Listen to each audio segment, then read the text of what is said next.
Hey guys, and welcome to or back to the Pause and Pursuit podcast with your host, Summer Clark. So today when you're listening to this is the 8th of January. I feel like most people kind of kickstart their new year on the 6th, on the first Monday of the new year, and that was the 6th, so that was 2 days ago. So I hope you're all having a great first official non-holiday week of 2025. Today I'm going to be doing a solo episode and giving you 10 reminders that you need to hear before the agility season begins. So, we're pretty much getting ready to start competing again. If we've had a winter break, if we haven't had a winter break, looking to proper major events, potentially, proper competitions, as in not just your general winter competition.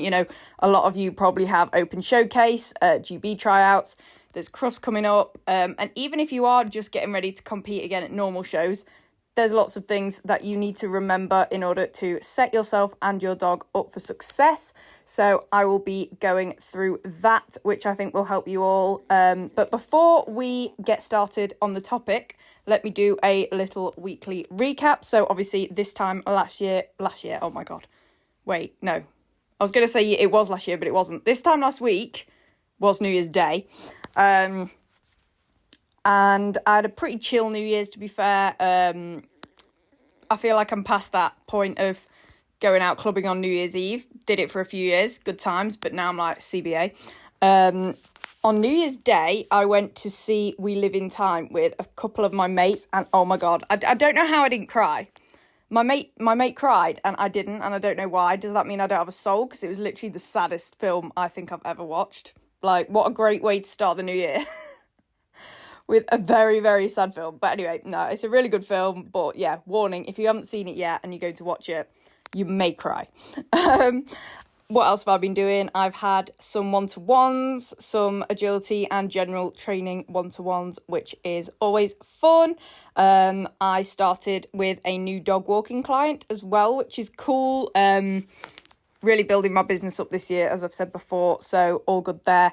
I had my last foot physio appointment yesterday, and she's happy to kind of sign me off, and I didn't book another one. She's happy with that, which is amazing, and it means I'm all healed. I'm fine to get back to normal. Obviously, if anything feels off when I get back to running and stuff like that, then obviously I'll call her again, let her know what's occurring. But yeah, so that feels like the end of a horrible era, which I'm so happy about. Also, happy 3 months since my stress fracture diagnosis. 3 months ago today, I was diagnosed with my stress fracture in A&E. Honestly, 3 months. That has been the slowest 3 months of my entire life. I cannot even tell you. But anyway, it's over now. Fingers crossed it doesn't come back ever. I never want to experience that again, but we got through it, and I'm proud of myself, I pulled through it, I kept going. I didn't lose any progress, I kept up working out, I kept up Aries training, I kept up businesses, I didn't let the absolute depression of my situation take over my life. So yeah, all good there, happy days. Running, guys, I did it. I am now running on the pavement. I can run on the pavement in little short bursts. Obviously, like a walk, run kind of situation with no pain, which is incredible. I can't even feel the foot at all in any way that doesn't feel like a normal foot. So that's amazing. And I was going to do my first agility session running today, but training was cancelled because the weather can actually do one, right? Why is it so cold and so icy? Like, training was cancelled today because it's like -5 or something stupid this morning, and the ground's just frozen solid.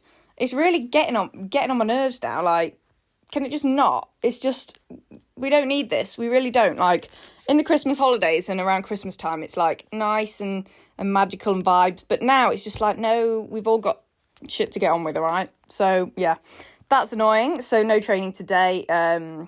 Hence why I'm recording this podcast episode now and not later on today. It's currently 9:51 in the morning. I would have recorded this yesterday, but I just feel like I've been flat out lately. I feel like most of my life is driving. But you know what? I'm really enjoying getting out and about and spending most of my day out the house instead of being stuck in the house.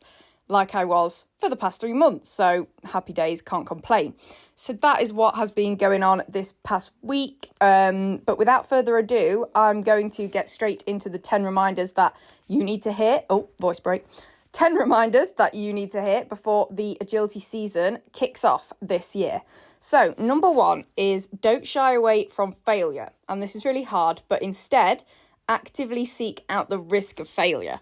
So instead of thinking, putting myself in this position, risks me failing, which I don't want the feeling of, I don't want to experience that, think this situation puts me at a risk of failure, which means I should really definitely do it. Because with a risk of failure comes the chance of success. So, if you're risking failure, you are also inevitably risking success, if you think about it like that. You can't succeed without risking failure. They are, the opposites. Failure, success, they go hand in hand. Where there's a risk of one, there's a risk of the other. So it's a win-lose, it's 50-50. And if you do nothing, then yes, you can't lose anything, you can't fail, but you also can't gain anything or win. So do you know what I mean? Would you rather just do nothing and stay in this sort of void of nothingness? And yes, you don't have the extreme low of failure, but you also don't get to experience the extreme high of success. Or would you rather risk the really low feeling to potentially get that really high feeling? And I know which one I'd rather do. And, if you do nothing, what a boring and unfulfilling life that would be. And what a shame, because there's so many things that you could achieve if you just tried. And yeah, it's just boring, isn't it? Failure is inevitable, but success is there ready for you to achieve if you just try to. And yes, it's not going to go your way every time, but in order to get the success, you need to risk and go through the failure a few times as well. Same for everyone. It just is what it is. An example is if you want to enter a certain competition but don't because you're scared of getting eliminated, for example, remember that by not entering, you're taking any chance of doing well at that competition away from yourself. So you got to ask yourself, how will you ever get closer to your goals by doing that? You won't. You'll stay stagnant. You won't improve in anything. And, to get closer to those goals, you have to take action. And that is just life. It's yin and yang. You have to fail sometimes to be able to eventually succeed. You just got to go for it. Okay, so that is the first reminder. Yes, it's hard. Yes, it's scary, but you have to, if you want to do great things. If you don't and you're happy not doing anything, then fine, but not how I'd want to do things. So number 2 is don't let the fear of judgment stop you from putting yourself out there. So this is huge and really tricky, especially in sort of a community or a niche or a clique or whatever you call it, like agility. And it happened to me. So for years, I was consumed by what other people might think of me. I feel like we all go through a stage of that at some point, especially when we're maybe in our late teens, early 20s, that kind of time of life. And I think it does get easier as you get older because you get more used to it and you realise, you put things into perspective, you realise what's actually important and worth your energy and what isn't. But now I realise that there are actually only a small selection of people whose opinions I actually value. Okay, so everyone else can think what they want and it actually won't affect me in the slightest. And to be honest, people who judge you rarely, if ever, judge you to your face. So you're usually not even aware it's happening. So what you don't know can't kill you. And I recommend staying blissfully unaware, to be honest. I mean, it's different if someone comes up to you and basically is mean to you to your face. Of course that would bother anyone, I think. But usually judgment is silent or behind your back, isn't it? So instead of thinking, I wonder what people are saying about me, they'll probably think this. You don't know that. If you don't know, just imagine it's not happening, because in your little bubble, in your world, it's not happening, if that makes sense. So that's a big one. And it just frees up so much mental energy, It's actually unreal. And, you've got to remind yourself, why would you let the opinions of random and irrelevant people, as in irrelevant in your life, stop you from putting yourself in a position to achieve your goals, make yourself happy and create your dream life? No one deserves that power over you. No one at all. Like, that's ridiculous. Why would you give them that power? They can do their thing in their life and they have control over that. But only you have control over your life. So yeah, just remember that next time you worry what someone thinks of you for doing a certain thing. If you want to do it and it will get you further along in life and closer towards your goals, do it for you, not anyone else. So, number 3 is don't compare your journey to others. Now, I probably sound like a broken record when I say this because I say it all the time, but it is so important, especially at the start of a new year where, a lot of people are probably setting these goals. Maybe you've seen people set goals that are maybe unrealistic to you or at least unrealistic to you until, at the moment, until maybe a year, 2 years down the line. There's no point comparing all of that other people are doing to you because they were where you are now at one point too. And all in all, comparing yourself to others just never does you any favours. Literally never. In fact, it only makes you feel worse, doesn't it? Like, try and think of a time where you compared yourself to others and felt great about it. It's very rare. Instead, try to remember that there will always be someone in a better position than you, but there will also always be someone in a worse position than you. That's just life, okay? Use those in a better position as inspiration, motivation, and something to strive towards instead of feeling envious or jealous or bad about yourself because they're further along than you. Use that as kind of a kick up the bum to go for what they're, try and achieve what they've got right now, if that makes sense. So use it positively if you can. And also remember that if they can do it, then so can you. They are literal proof that it is possible and achievable for someone. And if it's achievable for them, it's achievable for a human being. So you can also do it, and how exciting is that? So really use that as a positive thing instead of tearing yourself down because of it.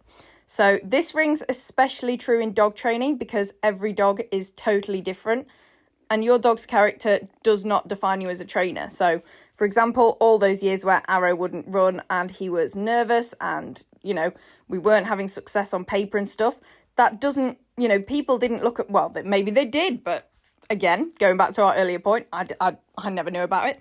I don't think people looked at me and thought, she's a shit trainer because her dog's so nervous. That's my dog's character that doesn't reflect on me, if that makes sense. So you've got to also remember that a more prolonged journey will actually make you a better trainer in the long term who understands the process in more depth than if it was quick and smooth sailing. So if you have to spend longer on something, like they say, it takes 10,000 hours to master a skill or something. So the longer your journey, the more hours you spend mastering a skill, the more layers of the process that you have to delve into and experiment and stuff. So you are going to come out of that with more hours invested and therefore more knowledge, more, like a wider range of skills in that area than if it was just quick, smooth sailing and exactly how it was meant to go. You'd only have kind of a surface level understanding of it, if that makes sense. So again, it's just reframing how you view situations more than anything. So the next point is don't do anything. Oh my God, can you hear my stomach rumbling? I had breakfast 2 hours ago, am I right? Anyway, don't do anything to the extreme. So instead, strive for balance. Again, this is probably the biggest lesson 2024, 2024 taught me is to, for God's sake, don't be extreme about things. Have balance, do everything in moderation because it is literally the only way to do things healthily and sustainably. And that should be the goal really, shouldn't it? To do everything, make everything about our lives maintainable for our entire lifetime. Okay, instead of burning out really quickly and then having to take time off and then coming back and repeating that process because that's so exhausting and trust me, I've been there. So don't overtrain in an attempt to reach your goals faster or be better, quote unquote, in your opinion. And remember that less is more. So that's not going to work. So if you think by doing more, you're going to be better, achieve it faster, get more success, that isn't how it works. At least in the long run, it's not. Maybe you will see progress faster at the time, but if you keep doing that constantly, then it can't carry on, if that makes sense. It doesn't last. And doing that will only lead to burnout for both you and your dog, as well as increasing the risk of injury to both of you. For example, me and my foot stress fracture, that was due to overdoing it. Not necessarily agility, just my own things. Agility contributed, but it was other stuff like gym, excessive walking, stuff like that, okay? And just being go, go, go all the time doesn't help if you're a type A personality like me, but still, the thing is the key is to recognize it in yourself. And once you recognize it, you can change it, do something about it, okay? You have to be self-aware and admit the things that hold you back and aren't good for you, and then try and change it, even if it's hard. So another one that's quite important is to always maintain an enjoyable life outside of agility, okay? Especially like for me right now, with it also being my job. When one thing is your absolute everything, it does soon start to lose its magic and spark, and that excitement kind of dulls down a little bit. And it will end up feeling like a chore. Again, been there, done that so many times. Like, I've nearly quit or wanted to quit so many times. I say nearly, I wanted to. I don't know if I ever would have. But you've also got to remember that if something happens that prevents you from doing it for a little while, for example, an injury like I had, or your dog gets injured or something like that, you risk losing your sense of identity. And this is a horrible feeling, and I've had this so many times. So you want to make sure that if, say, agility suddenly wasn't a thing anymore, your life was still like worth living. What's like that TikTok song, life is worth living. Yeah. Okay, so you still want to have a good, enjoyable, full life outside of agility. And it's totally okay for agility to be your everything, in the sense that it is your main thing, you love it, it's your biggest passion, maybe it's your job too. But there's still got to be a little bit of joy and fulfillment and purpose outside of that, even if it's nothing major, okay? There's still got to be options for you outside of it, and still something going on to occupy your day, if that makes sense. So, for example, for me, my other passion is fitness and the gym and nutrition and all that. That is what, if I couldn't do agility, that's what I focus on, if that makes sense. And then obviously having a social life, going out with friends and stuff like that, and chilling out and going for meals and stuff like that. So I think it's important to have other things going on. Maybe you don't want to, that's fine. But for me, that is what has worked, and it does make sense if you think about it. The next one is don't rush the process or force progression in any aspect, okay? So rushing the process only makes the end result harder and more frustrating to not only achieve, but then maintain after you've achieved it. And in dog training, you've got to remember that every dog progresses at a different rate, and you actually learn more from those dogs that require a longer process, like I said earlier. So kind of a similar point, but often we can get impatient. We can, focus so hard on that end result that we kind of just lose sight of the moment. We don't live in the moment for the journey. We don't focus on the journey. We just kind of rush through it and go through the motions just because we want to get to that end result sooner. But if you want a solid and sustainable end result, then the process must be completed in its own time and to its fullest extent.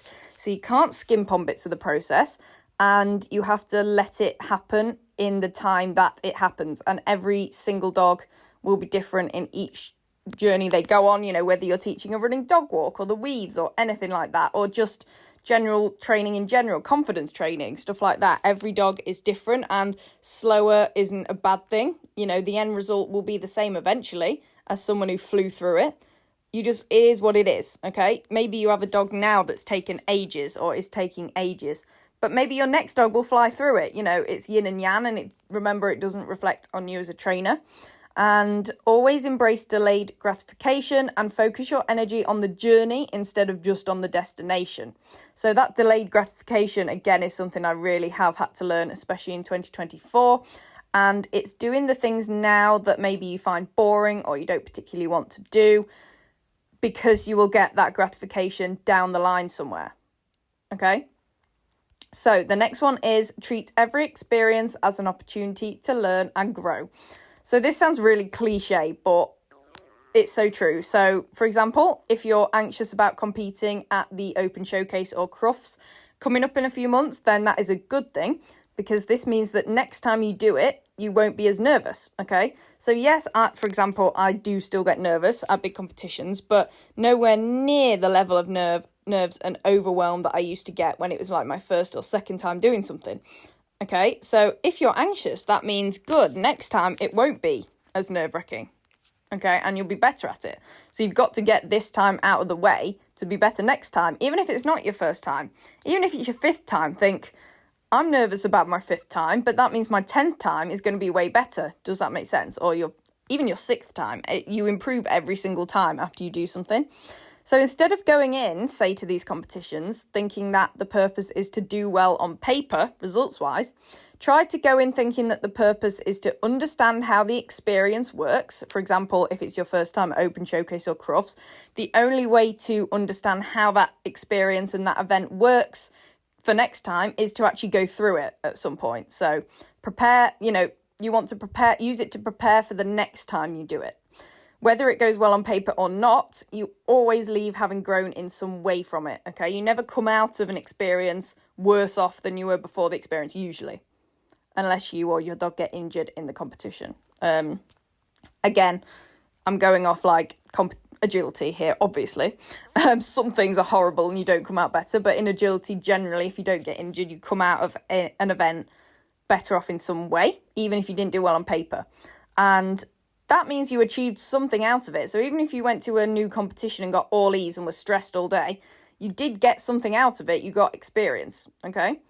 So the next one is to adopt the mindset of, let's see what we can do. So this is a big one for me, and this is really helpful. Again, it's just taking that pressure off yourself and your dog mentally. So you want to try and keep your expectations realistic and the excitement for the sport high by approaching every competition as a fun way to test yourself on your dog, and find out exactly where you're at in the present, if that makes sense. Again, for the future, for that delayed gratification. So look forward to using the skills you have learned in training on a brand new course in this competition environment. Like, that's exciting. Let's see how we can do that.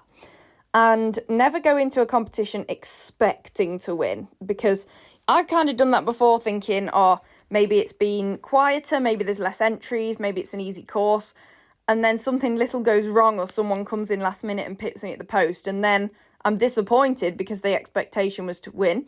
But instead, if you go in excited to see how awesome you and your dog can be on this brand new course, then no matter the result, you achieved that goal. You went in and found out how you and your dog can perform on that new course. Does that make sense? So it's kind of altering the expectation and focusing on things that aren't just about winning, if that makes sense. And that really does make you come out and feel like you've achieved something, even if you haven't won, which is huge, especially for really competitive people like me, or very competition-focused kind of people.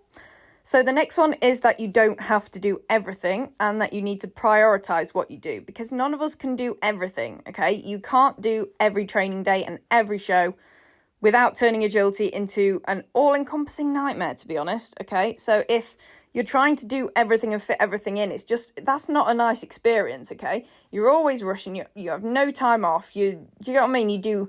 If you do loads and loads of things, you can't do them to as good a quality as if you just did a few of those things, if that makes sense. So quality over quantity always. You have to prioritize the events that will get you closer to your goals, and be content with letting other events and other things that other people are doing but won't serve you go. So let those go and focus on the things that you need to do for the things you want to achieve. And practice beating FOMO, which is obviously the fear of missing out, which I know a lot of people in agility get when, say, they don't go to a show and other people are posting about it on social media and stuff. I've had that before. Sometimes it's out of your control, like Olympia was for me.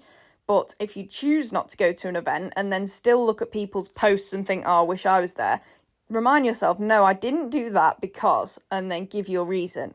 And it's usually a well thought out reason, unless you miss the closing date, which we've all been there. Again, learn for next time. Don't miss it. Be more prepared. But yeah, just remind yourself that you're doing or not doing an event for the purpose of goals and visions that others may not have. So other people probably don't have your goals or visions for yourself, for them, hence why they're doing something that you're not, okay? So the choice you make will pay off for you, regardless of what everyone else is doing. So again, it's going back to that, trying not to let comparison get the best of you. And you'll just have a way easier, way more enjoyable and less stressful time if you don't try and cram everything in and you prioritize what's the things that serve you the most, okay? So second to last now is don't neglect the basics, okay? So I'm not sure how long I've been doing it now. Maybe the past couple of months. I've been doing a back to basics series on my Instagram, which you all absolutely love, especially the stuff around the proprioception and kind of the behind the scenes fitnessy stuff for our dogs.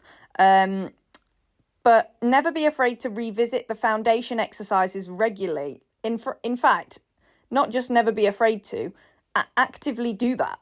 Like the quote unquote sexy stuff, the fun stuff in agility and all the fun, clever maneuvers and stuff, they are fun, but it is the foundations and the basic skills that bring that to fruition. So you can't have that really exciting stuff without the basics. And you've also got to remember that you're never, ever too advanced to do a super simple session. And you've also got to remember that the greatest agility dogs are actually products of consistently strong foundations that are maintained over the course of their careers. So, for example, Arrow, he's grade 7, he's a champ level dog. He was on Team GB, won at Crufts, but I still revisit the basics with him on a regular basis, okay? Because reminders of the basics just creates that stronger understanding of the skills that he has. So never think that you're too far gone almost to revisit the basics. Never think you're too ahead to go back to them. Everyone should go back to them quite regularly. And this is something I always reinforce with my online coaching students as well as my one-to-one students. Revisit old lessons, old sessions, do them again. Do you get what I mean? You don't have to just do them for the couple of weeks that they're programmed and then never do them again and move on to something harder. You can mix and match. You can go back to old stuff. And agility also, it's more fun. Like it stays fresh and fun when you revisit things you haven't done in a bit, instead of always doing the same things and then, just expanding on those. I mean, that is the general structure of a training program, is improving on what you did before, etc. But you can always go back a couple of stages and reinforce, especially, and you should do this even when there isn't an issue, but especially if a little issue or niggle comes up in your training of a certain skill, going back to the foundation should sort that out. And for example, in a process such as teaching a running dog walk, if your dog keeps failing a stage, then you have to go back to the stage before until that's 100% and then move on again, okay? So it's huge. Foundations and basics are huge. So the last point then is that, and this is a big one, so listen up, if it was easy, everyone would do it, okay?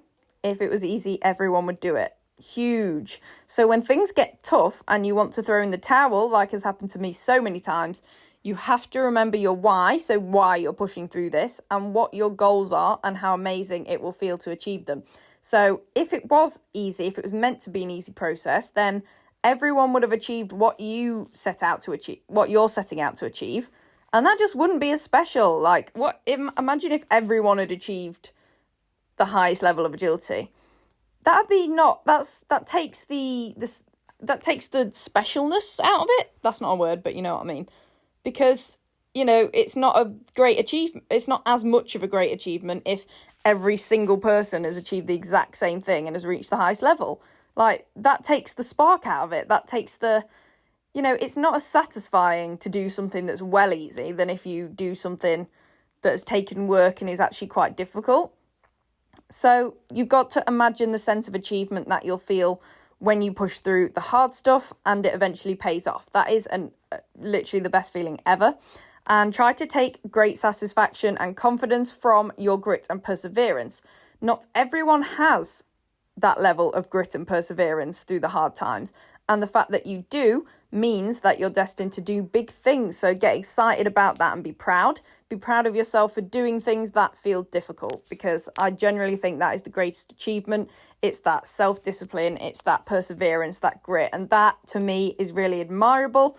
And it's something that I think we should all strive for. So, guys, that's it. That is today's episode. I hope you took some helpful things from what I said there, and you can remind yourself of those things as we enter the 2025 season. So get excited, remember those things, and be positive. And remember, it will get hard. It won't all be great. You're going to have times where you think, oh no, CBA, can't do this. But just remind yourself those things. And if you ever want to chat about anything, or you have any further questions, or just want some support with whatever you're doing, then my DMs are always open. Give me a follow on social media, pretty much all the platforms at Pause in Pursuit, or Summer Clark on Facebook. I don't know why, I just forgot my name for a second there. God's sake. Also, make sure to give the podcast a follow so you don't miss any future episodes, especially some of the guest episodes that I have planned coming up for the start of this year. Very exciting, very exciting.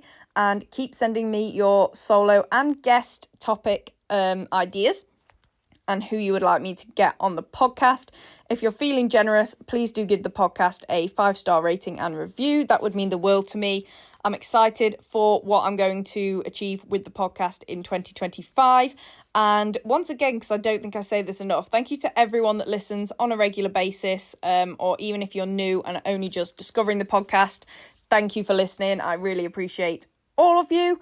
And I'm pretty sure that is everything. If you would like to inquire about my online coaching and you want some help achieving your goals for 2025, then please do get in touch. There is an online coaching inquiry form linked in the description of this podcast episode, as well as all of my other links, etc., etc. So check out the description for those.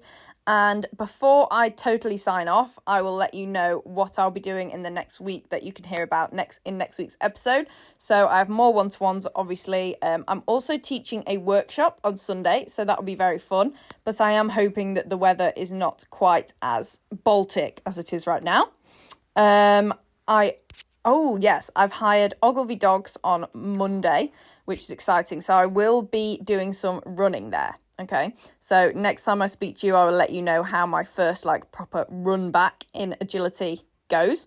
Not full on sprinting, obviously, but I'll be jogging again for the first time in 3 months, which is insane. And then I also have a course running day at Dog Sports Derby a week today. So that will be fun as well. So, oh God, voice break again. I'm a little bit nervous to start running again. I'm not going to lie. But it needs to happen. I need to get over the kind of mental block that it's caused, because it does, doesn't it? You're hyper aware of kind of how your body's feeling when you come back from an injury. But it's exciting, and I'm just so happy that I'm at the point where I'm at. I've been wanting to be at this point for the past 3 months. But anyway, I won't ramble for any longer. Have a great day and rest of your week, guys. And I will speak to you all next Wednesday at 8 p.m. Bye, guys.